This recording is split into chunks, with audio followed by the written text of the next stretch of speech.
This audiobook is a Bandcamp exclusive. To hear this audiobook in full, visit the Bandcamp page in the description below. To access all exclusive audiobooks, become a Bandcamp subscriber for only $5 per month. Thank you for your support. Andrei Zhdanov. Essays on Literature, Philosophy, and Music. About the author. Andrei Zhdanov was born in the Ukraine in 1896. During the 52 years of his life, he held many important positions, including Secretary of the Central Committee of the Communist Party of the Soviet Union, member of the Presidium of the Supreme Soviet of the USSR, and Chairman of the Supreme Soviet of the Russian Soviet Republic. During World War II, he was a lieutenant general in charge of the defense of Leningrad during the entire siege. He died in 1948. About the essays. Each of the essays in this book was delivered by Zhdanov as a speech or report on a particular occasion. The first essay on literature was an official speech of greeting from the Central Committee of the Communist Party and the Soviet government to the First Congress of Soviet Writers in Moscow, August 17, 1934. The second essay on literature consists of the abridged and combined texts of two reports, one made at a meeting of Leningrad writers, and the other at a meeting of active Communist Party members in the same city. These reports were part of the discussion in 1946 of certain literary trends exemplified by the work of several writers published in the literary journals Leningrad and Zvezda. The English text was published in the December 1946 issue of Political Affairs. The essay on philosophy, printed in English in Political Affairs for April 1948, was a speech delivered at a conference on philosophy called by the Central Committee of the Communist Party in June 1947. Discussion at this conference, in which a large number of philosophers took part, centered around the fundamental criticisms of the textbook by G.F. Alexandrov, The History of Western European Philosophy. The essay on music was a speech delivered to a conference of leading Soviet musicians, also called by the Central Committee of the Communist Party in 1947. The English text was printed in number 55 of Vox Bulletin, publication of the All-Union Society for Cultural Relations. Literature. Part 1.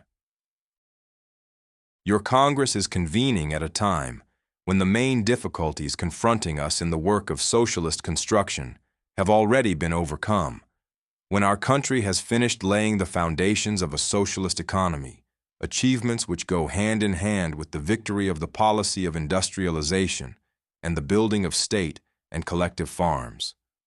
Your Congress is convening at a time when, under the leadership of the Communist Party, under the guiding genius of our great leader and teacher, Comrade Stalin, the socialist system has finally and irrevocably triumphed in our country, consistently advancing from one stage to the next, from victory to victory, from the inferno of the Civil War to the period of restoration, and from the period of restoration to the socialist reconstruction of the entire national economy.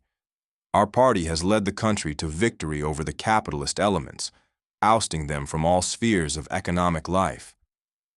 The USSR has become an advanced industrial country, a country whose socialist agriculture is organized on the largest scale in the world. The USSR has become a country in which our Soviet culture is growing and developing in exuberant splendor. The victory of the socialist system in our country has resulted in the abolition of parasite classes, the abolition of unemployment, the abolition of pauperism in the countryside, the abolition of city slums. The whole aspect of the Soviet land has changed. The consciousness of its people has been radically altered. The great men of our country have come to be the builders of socialism, the workers and collective farmers. Closely linked with the victories of socialism in our country are the strengthening of the Soviet Union's position at home and abroad, the growth of its weight and authority in international affairs, its increased significance as the shock brigade of the world proletariat, as a mighty bulwark of the coming proletarian revolution. At the 17th Congress of the Communist Party, Comrade Stalin gave a masterful, unsurpassed analysis of our victories and of the factors conditioning them, of our position at the present time, and of the program for further work in completing the building of a classless socialist society. Comrade Stalin gave an exhaustive analysis of the backward sectors in our work, and of the difficulties which the Communist Party and, under its leadership, the million-strong masses of the working class and collective farm peasantry are waging a tireless, day-to-day struggle to overcome. We must at all costs overcome the backward state of such vital branches of the national economy as railway and water transport, commodity circulation, non-ferrous metallurgy. We must make all efforts to develop livestock breeding, which constitutes one of the most important sectors of our socialist agriculture. Comrade Stalin laid bare the very roots of our difficulties and shortcomings. They result from the fact that our practical organizational work does not come up to the level which is required by the political line of the Communist Party, to the demands with which the carrying out of the second five-year plan confronts us. That is why the 17th Party Congress set us the urgent task of raising our organizational work to the level of those tremendous political tasks with which we are faced. Under the leadership of Comrade Stalin, the Communist Party is organizing the masses for a struggle for the final liquidation of capitalist elements, for getting rid of the survivals of capitalism in economic life and in the consciousness of the people, for completing the technical reconstruction of the national economy. Getting rid of the survivals of capitalism in the consciousness of the people means fighting against all relics of bourgeois influence over the proletariat, against laxity, frivolity, and idling, against petty bourgeois individualism and lack of discipline, against an attitude of greed and dishonesty toward public property.